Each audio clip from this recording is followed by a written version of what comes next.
Today's reading is from the book of Daniel, chapter 6, verses 1 to 28. It pleased Darius to set over the kingdom 120 stirrups, stationed throughout the whole kingdom, and over them 3 presidents, including Daniel. To these the stirrups gave account, so that the king might suffer no loss. Soon Daniel distinguished himself above all other presidents and stirrups, because an excellent spirit was within him. And the king planned to appoint him over the whole kingdom. So the presidents and the stirrups tried to find grounds for complaint against Daniel in the connection with the kingdom. But they could find no grounds for complaint or any corruption because he was faithful, and no negligence or corruption could be found in him. The men said, "We shall not find any ground for complaint against this Daniel unless we find it in connection with the law of his God." So the presidents and the stirrups conspired and came to the king and said to him, "O King Darius, live forever. All the presidents of this kingdom, the prefects and the stirrups, the councillors and the governors, are agreed that the king should establish an ordinance and enforce an interdict, that whoever prays to anyone, divine or human, for 30 days, except to you, O king, shall be thrown into a den of lions. Now, O king, establish the interdict and sign the document, so that it cannot be changed, according to the law of the Medes and the Persians, which cannot be revoked." Therefore, King Darius signed the document and interdict. Although Daniel knew that the document had been signed, he continued to go to his house, which had windows in its upper room open towards Jerusalem, and to get down on his knees 3 times a day to pray to his God and praise him, just as he had done previously. The conspirators came and found Daniel praying and seeking mercy before his God.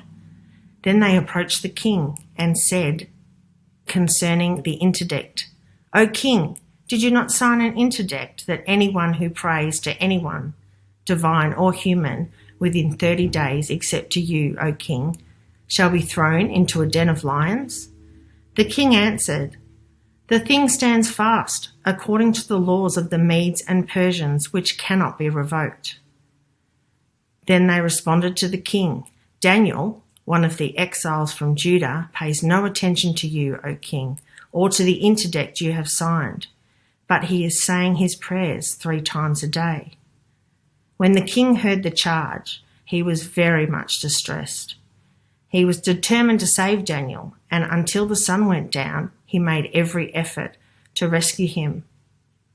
Then the conspirators came to the king and said to him, "Know, O king, that it is the law of the Medes and Persians that no interdict or ordinance that the king established can be changed." Then the king gave the command, and Daniel was brought and thrown into the den of lions. The king said to Daniel, "May your God, whom you faithfully serve, deliver you." A stone was brought and laid on the mouth of the den, and the king sealed it with his own signet and with the signet of his lords, so that nothing might be changed concerning Daniel. Then the king went to his palace and spent the night fasting.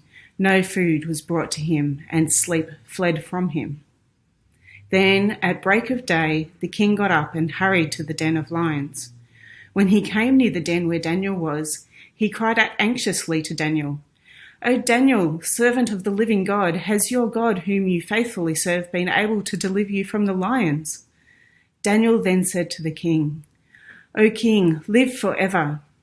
My God sent his angel and shut the lions' mouths so that they would not hurt me, because I was found blameless before him, and also before you. O king, I have done no wrong." Then the king was exceedingly glad and commanded that Daniel be taken up out of the den. So Daniel was taken up out of the den, and no kind of harm was found on him, because he had trusted his God. The king gave a command, and those who had accused Daniel were brought and thrown into the den of lions, they, their children, and their wives. Before they reached the bottom of the den, the lions overpowered them and broke all their bones in pieces. Then King Darius wrote to all peoples and all nations of every language throughout the whole world, "May you have abundant prosperity. I make a decree that in all my royal dominion people should tremble and fear before the God of Daniel. For he is the living God, enduring forever. His kingdom shall never be destroyed, and his dominion has no end. He delivers and rescues. He works signs and wonders in heaven and on earth. For he has saved Daniel from the power of the lions. So this Daniel prospered during the reign of Darius and the reign of Cyrus the Persian. These are the words of faith. Thanks be to God.